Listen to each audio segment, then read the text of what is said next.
नमस्कार, मैं रवि आसलीवाल। सकारात्मक खबरों में आपका स्वागत है। आप न्यूज़ के चैनल इसलिए देखते हैं ताकि आपको सूचना मिल सके, और अगर आप सूचना प्राप्त करना चाहते हैं तो आप हमारे चैनल को सब्सक्राइब कर सकते हैं।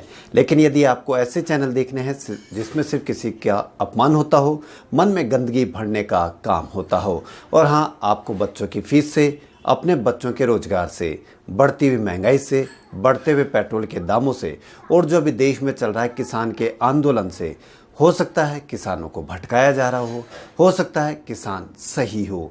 यह बहस, इतनी बहस अगर किसानों के आंदोलन पर होती, किसानों के काम पर होती, किसानों के कानून पर होती, तो हो सकता है शायद कुछ नतीजा निकल के आता, और जो इसके पीछे साजिश है, चाहे वो भटकाने की हो, चाहे वो बहकाने की हो, चाहे वो सही या गलत हो, वो सबके सामने आती।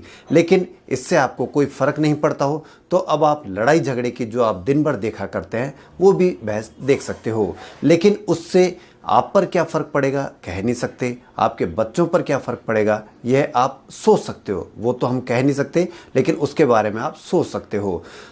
वह अगर आप लड़ाई झगड़े की बहस देखोगे तो अच्छा होगा या नहीं होगा, और इन चीज़ों को छोड़ दोगे, लड़ाई झगड़े की बहस देखना छोड़ दोगे जो फर्जी तरीके से एक प्रोपेगेंडा के हिसाब से चलाया जा रहा है, तो वह भी अपना कोई काम चेंज करेंगे, वरना वो अपने कामों में लगे हुए हैं जिसका खामियाजा हमको भुगतना ही पड़ेगा।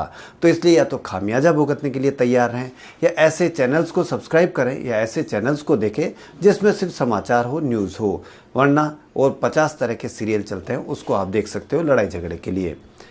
बढ़ते हैं खबरों की ओर। आईआईटी में प्रवेश के लिए होने वाली जेईई एडवांस परीक्षा आज से आयोजित की जा रही है। यह परीक्षा एक कंप्यूटर आधारित परीक्षा है जो 2 शिफ्ट में आयोजित की जाएगी। बता दें, जिन छात्रों ने जेईई मेंस की परीक्षा पास की है वह छात्र जेईई एडवांस परीक्षा में शामिल हो रहे हैं। बीटेक और बीआर कोर्सेज में दाखिले के लिए इस परीक्षा का आयोजन किया जा रहा है। कोरोना वायरस वयस्कों की तुलना में बच्चों को क्यों कम प्रभावित करता है? क्यों ज़्यादातर बच्चे कोरोना से बीमार नहीं पड़ते, और पड़ते भी हैं तो आमतौर पर रिकवर हो जाते हैं? महामारी की शुरुआत से ही इन सवालों को लेकर रहस्य बना हुआ था, लेकिन वैज्ञानिकों ने अब इस विषय पर एक स्टडी पूरी की है। न्यूयॉर्क टाइम्स में छपी रिपोर्ट के अनुसार बच्चों में इम्यून सिस्टम का एक ऐसा हिस्सा होता है जो रोगाणुओं को मार देता है। बच्चों को कोरोना से बचाने के लिए यही इम्यून सिस्टम काम करता है। साइंस ट्रांसलेशन मेडिसिन जर्नल में प्रकाशित स्टडी के मुताबिक जब तक कोरोना वायरस बच्चे के शरीर को नुकसान पहुंचाना शुरू करे, उससे पहले इम्यून सिस्टम का ये खास ब्रांच कोरोना का मार देता है। वहीं पूर्व केंद्रीय मंत्री और भारतीय जनता पार्टी के प्रख्यात नेता जसवंत सिंह नहीं रहे। 82 साल की उम्र में उनका निधन हो गया। अटल जी की सरकार के दौरान उन्होंने महत्वपूर्ण विभागों को संभाला, और उन्होंने सैनिक और फिर राजनेता के तौर पर देश की सेवा की। देश में कोरोना के आंकड़ों से अब कुछ उम्मीद बंध रही है। बीते 9 दिनों में 8 बार ऐसा हुआ है जब नए संक्रमितों से ज़्यादा मरीज ठीक हुए हैं। इस दौरान सिर्फ गुरुवार को नए संक्रमितों की संख्या ठीक होने वालों से ज़्यादा रही थी।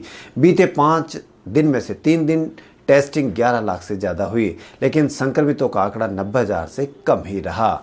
आज 2 अहम दिन है। पहला वर्ल्ड टूरिज्म डे है, दूसरा डॉटर्स डे है। दोनों का ही अपना महत्व है। वहीं भारत के राजनीतिक और न्यायपालिका के इतिहास में भी 2 महत्वपूर्ण घटनाक्रम आज ही के दिन हुए थे। 1970 में 27 सितंबर को ही यूएन में UNWTO के नियमों को मंजूरी दी गई थी। यह ग्लोबल टूरिज्म के क्षेत्र में बहुत बड़ी उपलब्धि थी। इसी दिन को यादगार बनाने के लिए 1980 से हर साल पूरी दुनिया में 27 सितंबर यानी आज वर्ल्ड टूरिज्म डे मनाया जा रहा है। इसी दिन को मनाने का उद्देश्य टूरिज्म के प्रति जागरूकता बढ़ाना है, ताकि अंतर्राष्ट्रीय समुदाय को सामाजिक, सांस्कृतिक, राजनीतिक और आर्थिक मूल्य प्रदान किए जा सके। कुछ समय पहले तक भारत में बेटे की चाहत बहुत ज़्यादा होती थी। बालिका भ्रूण हत्या की शिकायतें भी तेजी से बढ़ रही थी। तब लड़कियों से भेदभाव के खिलाफ और लैंगिक समानता के मुद्दे पर जागरूकता बढ़ाने के लिए डॉटर्स डे मनाया जाने लगा।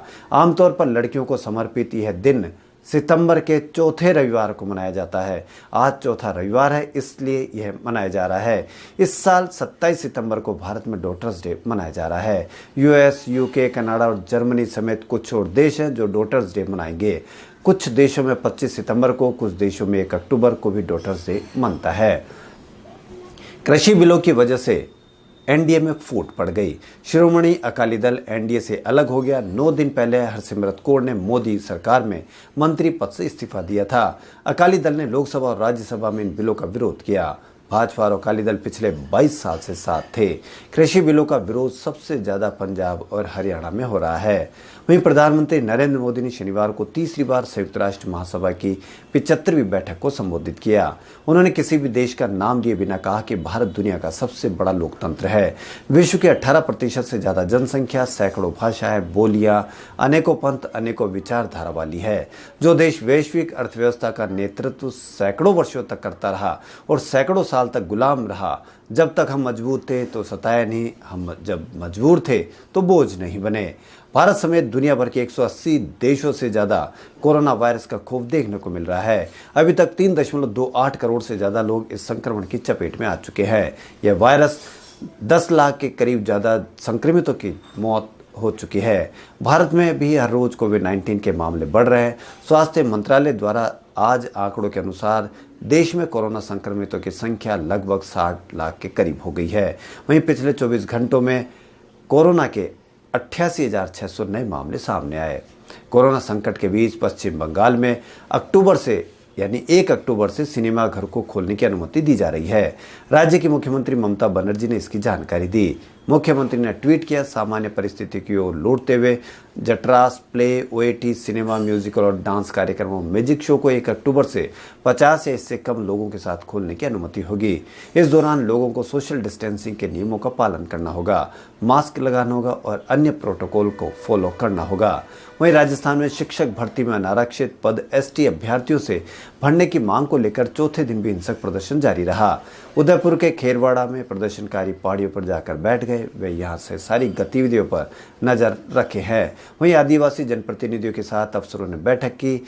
इसमें कई अधिकारी मौजूद रहे।